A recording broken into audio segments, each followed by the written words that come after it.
Donc messieurs, bienvenue. Voilà, ravi de vous accueillir sur le plateau d'RSI Média. On est là aujourd'hui pour vous donner la parole, pour permettre de présenter un petit peu votre association et les projets que vous avez, notamment avec l'association des Papalous. Donc vous allez vous présenter succinctement chacun et on va commencer par Christophe. Bonjour Eric, merci de nous recevoir dans ce magnifique studio, tout beau. On est comme à la maison là. Donc moi je suis Christophe, j'ai 49 ans, je suis marié, j'ai 4 enfants. Donc 3 grands et un petit, 2 filles, 2 garçons, j'ai fait la part des choses, j'ai pas fait exprès mais je suis content. J'ai une grande de 25 ans, ma deuxième 22, mon fils 21 et le petit dernier de 8 ans. Donc moi j'ai décidé de devenir un acteur en fait au sein des Papalous parce que je me suis aperçu que les 2 ans que nos enfants ont passé étaient quand même catastrophiques au niveau des protocoles sanitaires. Et je pensais un petit peu comme tout le monde, il y aura toujours quelqu'un qui fera quelque chose. Et je me suis aperçu qu'en fin de compte, j'ai essayé de démarrer du local sur Auriol. Et il y a vite eu un essoufflement en fait et je me suis aperçu qu'il fallait plus partir sur du national pour revenir après sur du local. C'est exactement ce qu'on est en train de faire au sein des Papalous. Et la motivation pour laquelle j'ai rejoint les Papalous, ben, c'est pour être dans l'action, tout simplement. Dans l'action, avec le temps qu'on a, avec les moyens qu'on a. Vraiment pour le bien-être des enfants. Voilà, la base, elle est là, c'est le bien-être des enfants. Ok. Ludo. Bonjour Eric. Moi je suis Ludovic, j'ai 43 ans, je suis papa de 3 enfants, un grand de 12 ans, c'est un grand pour moi, et des jumelles de 8 ans. Et j'ai rejoint les Papalous suite à un appel que j'avais entendu sur le net, où on appelait tous les papas, les tontons, les grands-pères, les cousins, tous les hommes en général, pour justement pour essayer de bouger un petit peu les choses. Vu ce qui se passe depuis ces 2 dernières années, les enfants, la maltraitance pour les enfants, entre le masque, tous les protocoles sanitaires qu'il y a dans les écoles, aussi bien de la maternelle, on va dire pas de la maternelle, oui, la maternelle avec les profs, jusqu'au lycée. J'ai trouvé ça super agaçant et énervant de ne pas pouvoir faire quelque chose, et ça a été l'occasion d'intégrer un groupe pour justement essayer de faire bouger un petit peu les choses. Ok. Franck. Salut Eric, merci de nous recevoir. Donc enchanté, moi c'est Franck, j'ai 42 ans, je suis technicien de maintenance dans les ascenseurs, je suis marié, papa de 2 enfants, 2 garçons de 6 et 4 ans, voilà. Alors moi j'ai rejoint l'appel, j'ai répondu à l'appel pour le collectif des Papalous parce que moi j'étais dans une démarche de recherche de cohésion sociale, voilà. J'observais un peu la société, comment elle bougeait. J'étais bien tranquille dans mon coin, en sécurité avec ma famille. Et on a vu arriver donc ce qui s'est passé pendant ces 2 dernières années, 3 dernières années.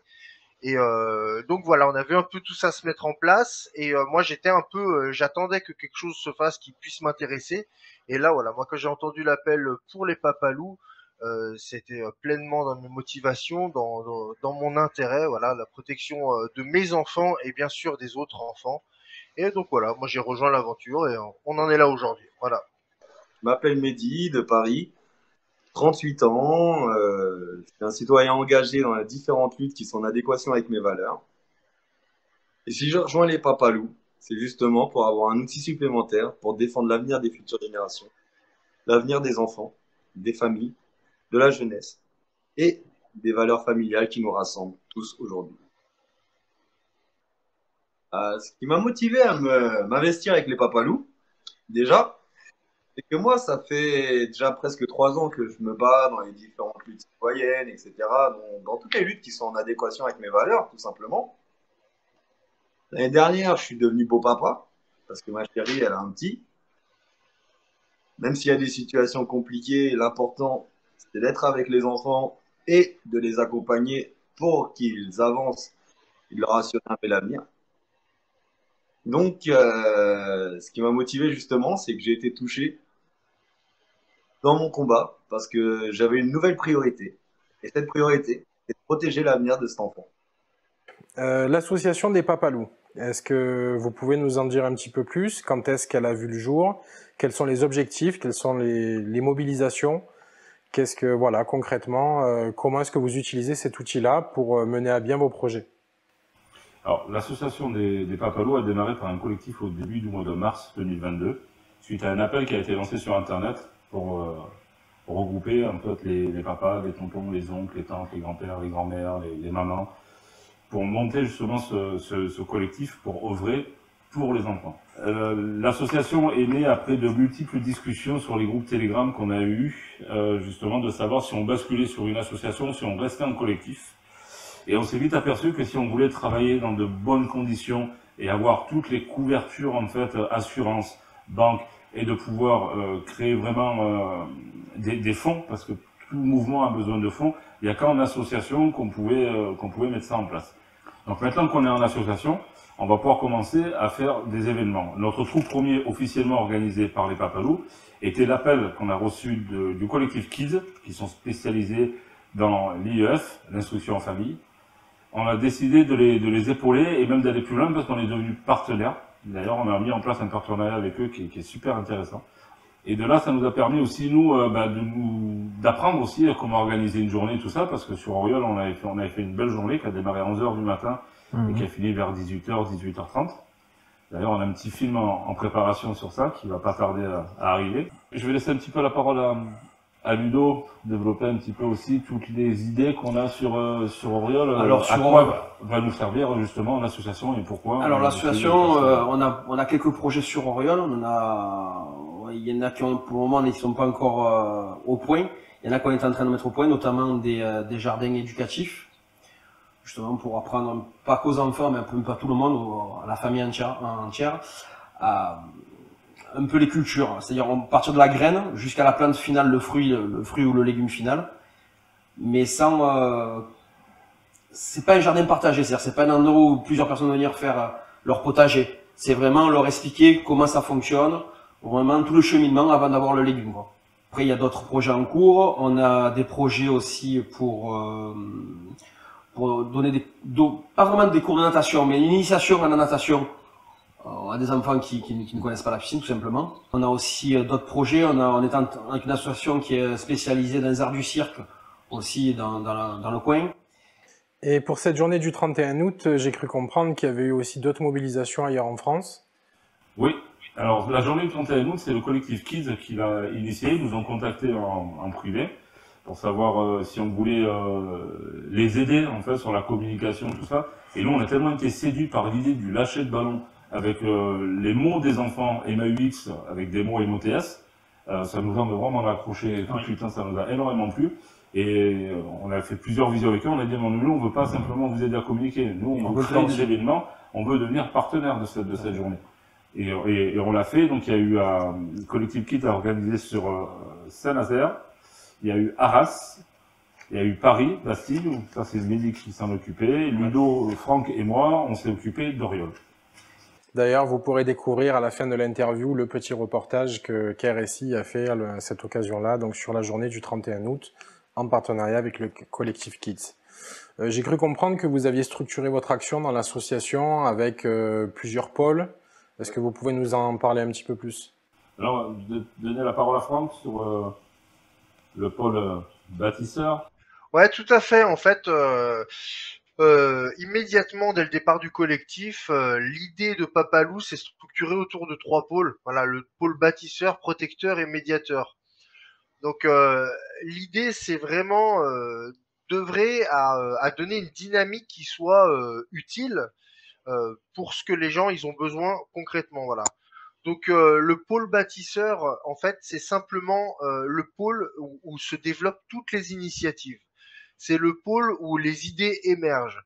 C'est le pôle où les membres construisent des écoles, des lieux de vie, des commerces. Voilà.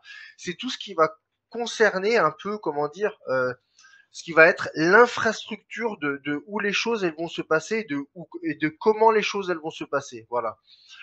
Donc, au travers du pôle bâtisseur, c'est là où on verra émerger, par exemple, ce qui va être les écoles hors contrat, pour lesquelles on sera peut-être partenaire ou on espère qu'on en construira un jour. Voilà.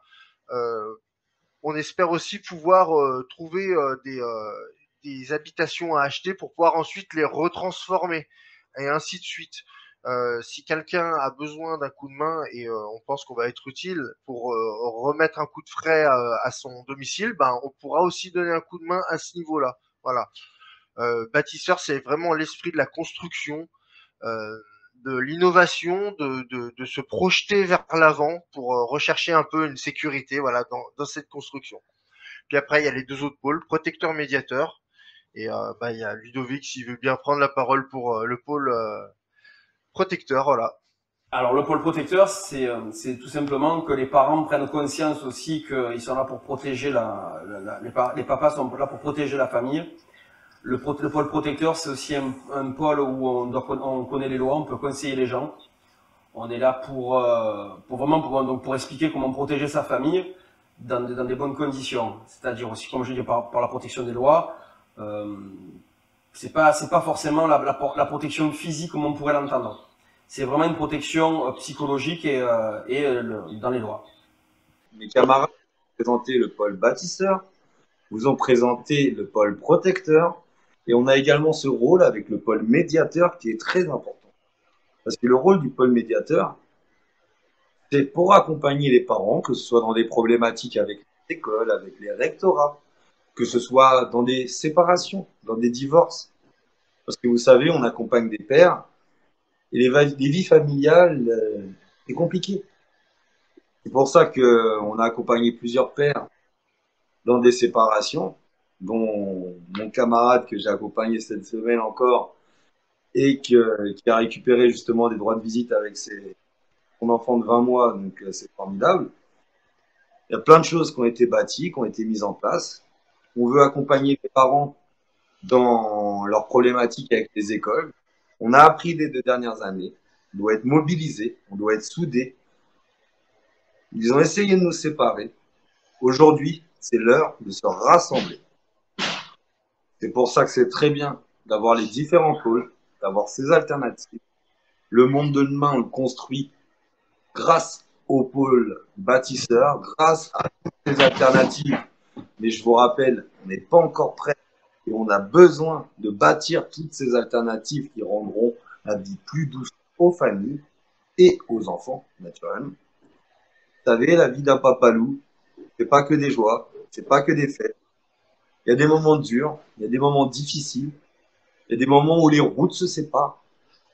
Mais l'important, c'est de remettre l'intérêt de l'enfant, l'intérêt de la famille au centre des débats. Et c'est en protégeant ce lien, en protégeant cette chose qui est bien plus importante que nos petites personnes, que l'on peut construire quelque chose qui sera réellement important et qui marquera dans le temps. Donc le collectif Papalou, qui est devenu une association au 22 mai de cette année, 2022, œuvre pour le bien-être de l'enfance, de la jeunesse et de la famille. Il est important que toutes les personnes qui nous rejoignent, les parents qui nous rejoignent, on a besoin de personnes actives et durables, parce que s'occuper des enfants, c'est pas sur 1 mois, sur 2 mois, sur 3 mois. Nous, les Papalous, c'est une association qu'on voit sur des années, voire des décennies.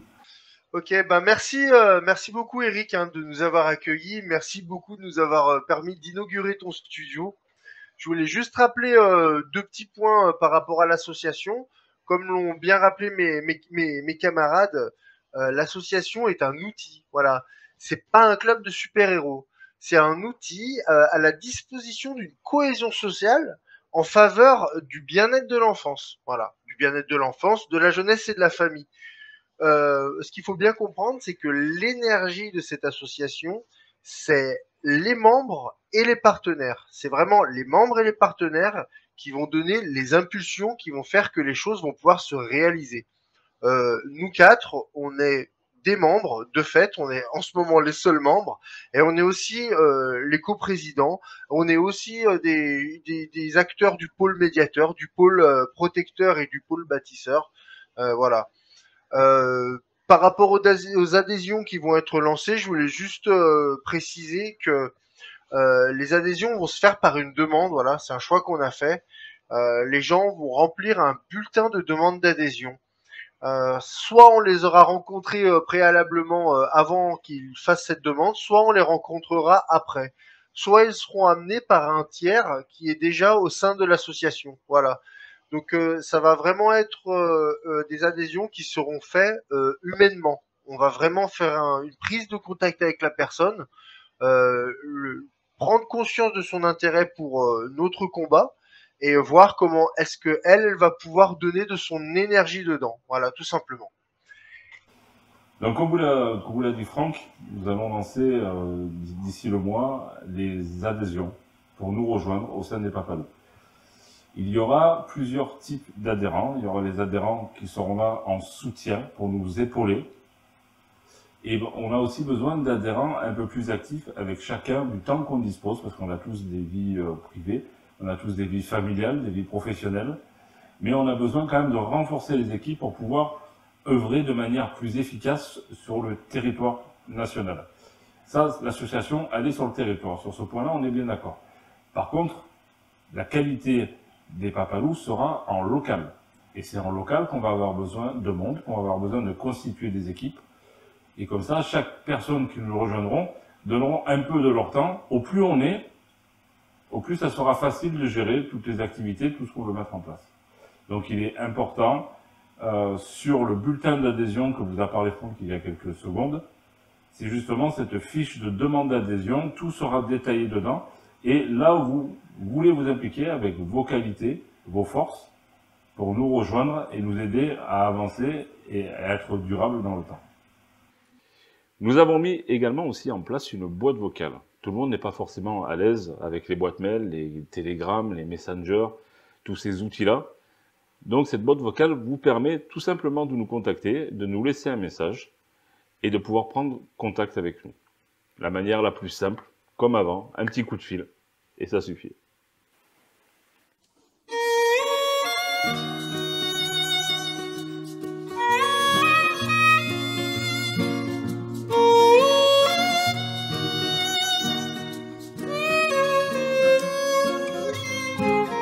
Oh mais dis-leur que l'on s'aime, dis-leur que ça nous fait du bien. En quoi cela serait-il un problème? Nous nous tenons par la main. Oh mais dis-leur que l'on s'aime, dis-leur que ça nous fait du bien. Non, nous ne sommes pas un problème, nous sommes le monde de demain. Dis-leur que c'est ainsi que naissent les colombes. Dis-leur que c'est ici que commence le nouveau monde. Dis-leur nos cœurs qui s'ouvrent quand le monde s'isole. Dis-leur qu'on se retrouve émancipés des camisoles. Dis-leur nos corps qui vibrent, nos notes de musique. Dis-leur que nous sommes libres à chaque pas de danse sur la place publique. Oh mais dis-leur que l'on s'aime, dis-leur que ça nous fait du bien.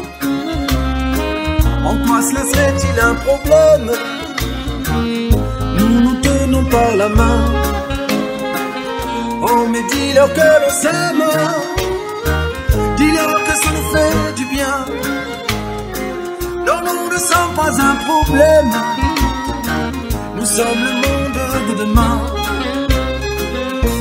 Dis-leur qu'on est unis, dis-leur qu'on est ensemble, dis-leur qu'on est en vie sur cette terre qui nous ressemble.